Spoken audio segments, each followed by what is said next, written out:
In the day's other headlines, new thunderstorms arrived in Northern California as rain eased across the rest of the state. The death toll stood at 17 after days of downpours.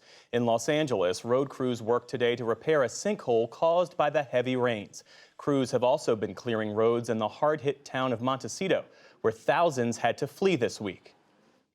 Several people have lost their lives, and they're cleaning it up really fast here. They're doing an amazing job on that, so hopefully they'll get it all passable soon. More than half of California's counties have been declared disaster areas, with yet another major storm expected on Friday. There's word that aides to President Biden have found more classified documents from his days as vice president. Mr. Biden's lawyers made the initial discovery at his former office at a Washington think tank. Now, NBC News and others report at least one more batch of documents has turned up at a separate site. No other details are yet available. Newly elected GOP Congressman George Santos insisted today that he will not resign. That's after Republican Party leaders in his New York district called for him to quit. They pointed to his lies about everything from his career to his heritage, including a claim that his family members were Holocaust survivors. His lies were not mere fibs. He disgraced the House of Representatives, and in particular, his fabrications went too far. Many groups were hurt. Specifically, I look at those families that were touched by the horrors of the Holocaust and feel for them. House Speaker Kevin McCarthy said today that Santos will not serve on any key congressional committees. Beyond that, House Republican leaders have taken no action so far. The Republican-led House is taking action on abortion early into its majority, approving two measures today. One, a resolution, condemns attacks on anti-abortion facilities, including pregnancy crisis centers. The other is a bill to penalize doctors who refuse care to an infant surviving an abortion attempt, an already rare occurrence. Neither measure is expected to pass the Democratic-led Senate. In Brazil, the new leftist government braced for more far-right protests in cities across that country. Supporters of former President Jair Bolsonaro stormed the Capitol complex in Brasilia on Sunday and called for new demonstrations this evening. In response, police in Brasilia shut down the main avenue and set up checkpoints. The new head of Capitol Security said his forces will be ready this time. There are some protests planned today in the Federal District.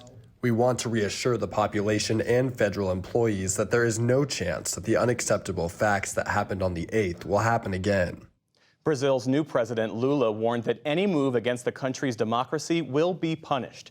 Back in this country, the U.S. Supreme Court agreed to let New York State continue enforcing a gun ban in sensitive locations for now. Those locations include schools, playgrounds, and Times Square. The justices turned away a plea by gun owners to block the law, while a lower court hears their suit against it. First Lady Dr. Jill Biden had cancerous lesions removed today from above her right eye and along her left chest. The White House physician says all of the cancerous tissue was removed in a day-long procedure at Walter Reed National Medical Center outside Washington.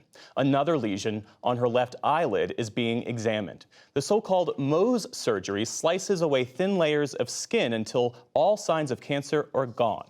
Buffalo Bills safety Damar Hamlin was released from a Buffalo hospital today and sent home to continue his recovery. Just 9 days ago, he suffered a cardiac arrest during a game in Cincinnati and had to be resuscitated. The Bills say the team will welcome Hamlin back when he feels ready to return.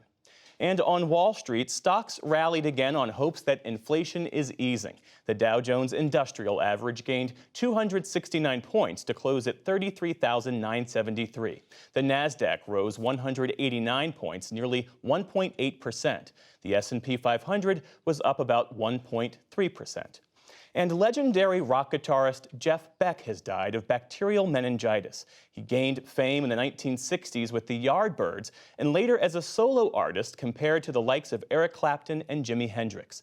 Beck won 8 Grammys, was inducted into the Rock and Roll Hall of Fame, and influenced generations of guitarists. Here he is back in 2016 playing Beck's Bolero.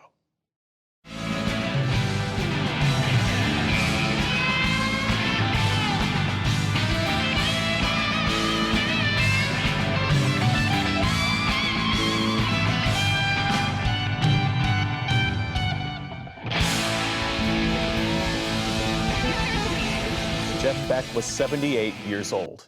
And still to come on the PBS NewsHour, the political wrangling over House speakerships in state legislatures. The mayor of Denver discusses the challenges posed by an influx of migrants and how homes are increasingly using heat pumps as a cheaper, greener alternative to fossil fuels. This is the PBS NewsHour from WETA Studios in Washington and in the West from the Walter Cronkite School of Journalism at Arizona State University.